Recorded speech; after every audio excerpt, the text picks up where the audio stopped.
Hey everyone, my name is Kurt and you are watching another episode of Eat Sleep Drive. And this one is all about the brand new 2022 Honda Civic Si. I've teased this car, I showed it at SEMA, we kind of did a walk around and I showed the exterior, but we didn't get to drive it. And today that is changing, and that is what I'm super excited about because we have the day with it in the canyons of Malibu.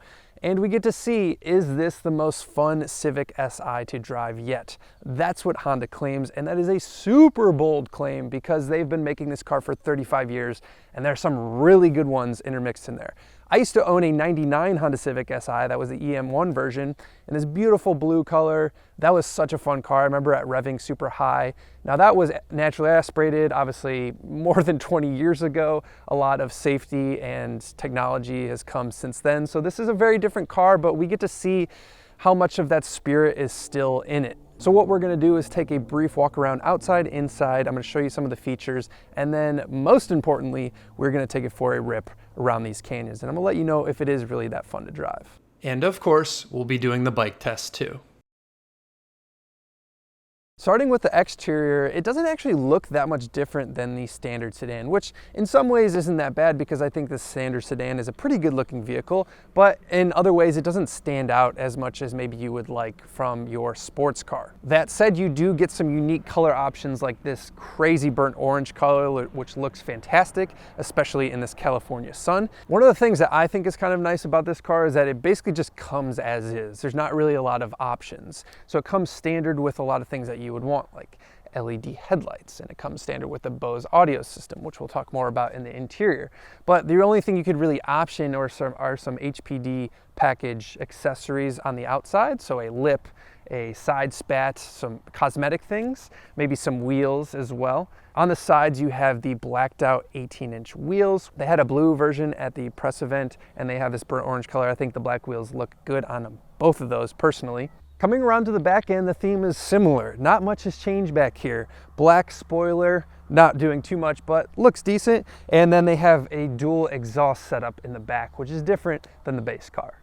As we pop in the Civic Si, and it makes some strange noise to let me know that I'm entering the vehicle, the biggest change you're gonna notice in here are these seats. These seats are unique to the Si, much more bolstered, and they look super cool with this sort of black and red checkered pattern going on, integrated headrest. They're comfortable. I really think they fit a wide range of people. They fit me a little on the thinner side, but I think they'll fit some people on the thicker side as well.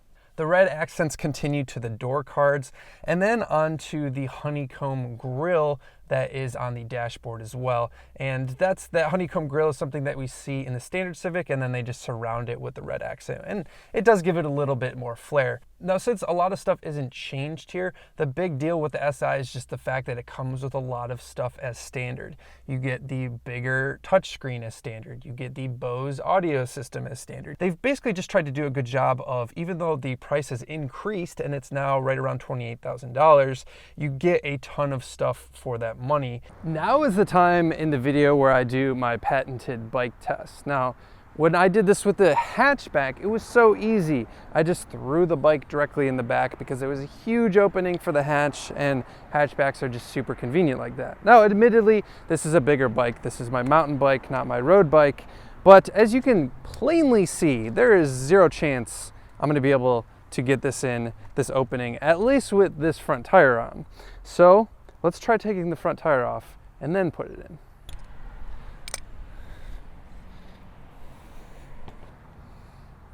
Should we try this way? As always, if you enjoy watching me cram bikes into cars, consider hitting the subscribe button.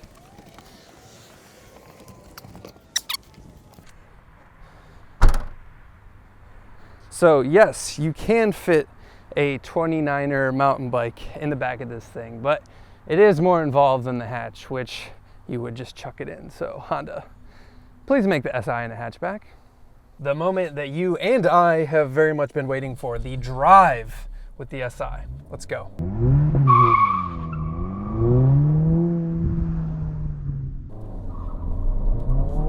a little bit of wheel spin. Yes. Yerba Buena. The Canyons of Malibu. Okay, so straight away, one of the things I want to talk about is this phenomenal shifter. First of all, it's a manual transmission, which there are very few of anymore, and I'm so happy that Honda is keeping this Civic Si manual only like they always have, and they have not given in to the pressure of automatics. Whether or not they should offer an automatic for people who want an automatic, that's like a whole nother discussion. So if you want an automatic, you're pretty much screwed here. But if you like a manual transmission, this one is lovely. Great gearing. The shifter is 10% shorter or something like that than the last car, and the shift feel, it reminds me of my S2000, and that car had just about perfect shifting as well. I mean, it really doesn't get much better than this. Guys, I used to own a Porsche GT4, and this rivals that to some degree. Maybe not quite totally Porsche quality, but it is so good.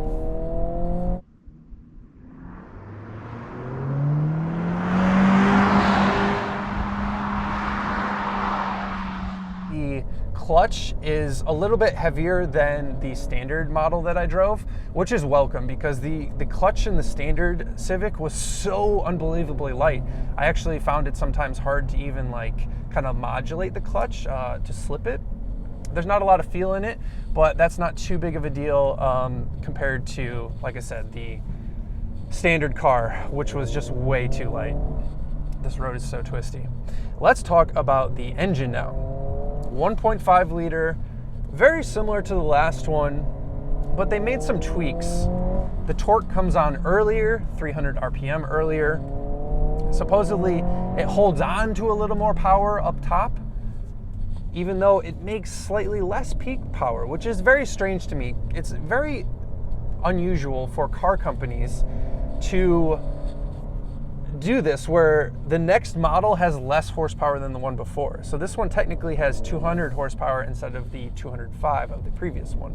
Now, whether or not you'll be able to hear that 205 or you'll be able to feel that 5 horsepower, probably not.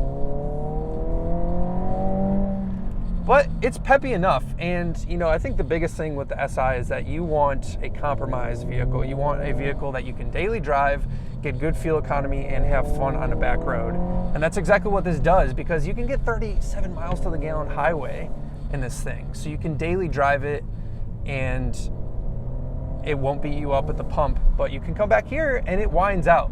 The big thing that I'm noticing different from when I drove the standard hatch with the manual transmission, but the same engine slightly modified, is that the rev hang is less noticeable in this car. It's still there on upshifts.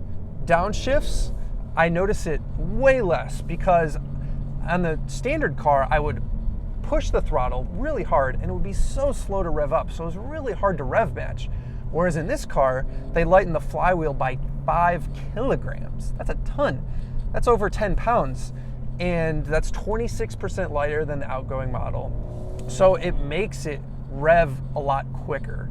A lot quicker up. So when you need to rev match, you can do that without issue. So that was one of the things that I had sticky noted when I drove the standard car, and when I was going to drive this one, that I wanted to make sure that they had kind of solved that. Now, while it's not totally gone, like I said, when you upshift, it still hangs onto those revs a little more than I would like to, and that must be an emission thing. They just can't get away from that. But it doesn't kill the fun of the car. And speaking of fun, can you tell how twisty this road is? Yerba Buena is wild. So the suspension in this car is the next thing we should talk about, and the chassis. The chassis, let's start there, because it is so rigid, so rigid. They supposedly use 10% more glue or something, or 10 times more glue. Some glue number is important to them, and I can tell the rigidity is up in this car. It just really doesn't body roll much. It corners incredibly flat, and the suspension does just strike a nice balance. I mean, driving it kind of on some regular roads and now driving it on this twisty roads, it's definitely firmer. You feel a firmer ride than the standard car, but it's not too harsh And like I said, when you get to these twisties, it corners so flat. It's a proper car. It is a proper car. You see me like rev matching there. Now, one of the things that they made a big deal about was this now offers the rev matching feature like you have in the Type R. Now, the Type R is obviously the benchmark in front wheel drive, right? But what drives me nuts about this rev matching feature, and while it does work well, I don't have it on now because I can't get to it because it's buried in the menu system here. It is like 5 clicks within this infotainment system to turn it off. And I'm pretty sure, because I tried to do it while driving, you can't get to it while driving. You have to be in park, you have to have the e-brake on in order to get to that menu to be able to change it. So you can't change it on the fly, which is super annoying. Like, why is there not a button just right here that I can just like hit it or not hit it? Like in my GT4, that's what it was like. In a lot of cars, if you're gonna offer rev matching feature, let people easily defeat it or activate it. I just don't understand why you would bury it in a menu. So that's a gripe of mine. The brakes are larger than the standard Civic, and they've held up well here. Pedal feel is really good. Nice firm pedal, like not too much initial bite. Wow, there's a lot of rocks down over here. Go slow there. There's not too much initial bite to where it sort of, gives you everything up front and then you can't modulate it. I mean, it's in a lot of respects, it's a proper driver's car. I will say that the steering is numb. There's not a lot of feel coming through here. And I felt that with the standard car. Unfortunately, it's carried over here. It's accurate, and I wish the turn-in was slightly sharper. It's a little bit lazy to turn in, but once you're set up in a turn, it is very direct. And it's an easy car to drive fast, guys. It's super neutral. Like, I'm not getting to the limits here on a public road, so I can't tell you what the limit handling is, but this is impressive. This is impressive. This road is bananas. The seating position is great. The visibility is great. They talked about moving the A-pillars backwards, and you do have a huge greenhouse. The visibility is great. The seats are comfortable. I'm 6'1", and I have massive amounts of headroom. I fit in here great. It's pretty quiet when you want it to be. How about the sound of the engine?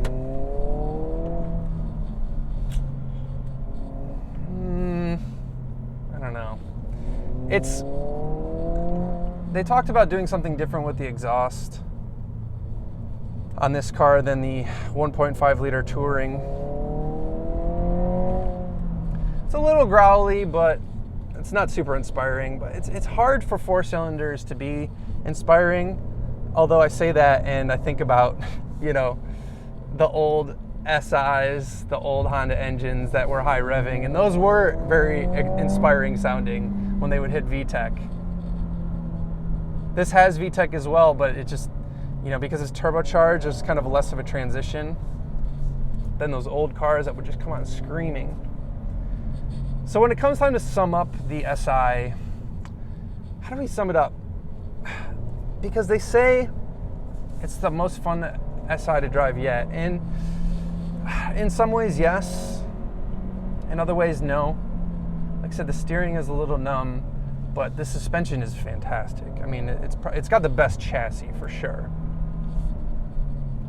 And how can you compare something to a vehicle that was 35 years old, completely different time period, completely different safety standards? I just don't think it's fair to either car to make that statement. Is it fun to drive? Yes. Is it a great balance of being in between the regular Civic Si, or the regular Civic and the Type R, that kind of in between? Yes, it's perfectly placed there. As I mentioned before, it is great for driving around town. It's comfortable, it's fuel efficient, but it's fun on these canyon roads. And that's really what the SI motto is, right? It's kind of that all-around car. And Honda did a good job. Honda did a really good job here. I think the only thing that I will say, and I will leave you with this, is that why don't they offer it in a hatch? That part boggles me, because if you want the all-around car, a hatchback is often that. You would get all of this, you would sacrifice none of the driving experience, and you would get more usable space in the back. So Honda, what's up with that? Give me a hatch. You give me a hatch in the Type R, but you're not going to give me a hatch in the SI? You know what I mean? So I just find that kind of odd. So those are my biggest complaints, and I'm obviously nitpicking here. So it's a great car. It's a little more expensive than the previous one, but if you can afford it, I think you will really, really enjoy it. And it's well made. I mean, all these Civics feel incredibly well made, especially for the price point. Well, I'm going to finish up driving this road and making myself sick before I get to the Pacific Ocean. I hope you guys enjoyed the video. Eat, Sleep, Drive TV on Instagram. If you did enjoy it, make sure you hit that subscribe button. Make sure you hit that like button. I would really appreciate it. It goes a long way, and if you made it this far in the video, thanks very much, guys. We will see you on the next one. Peace. You cannot unglue this car. It is so glued to the ground. It's impressive.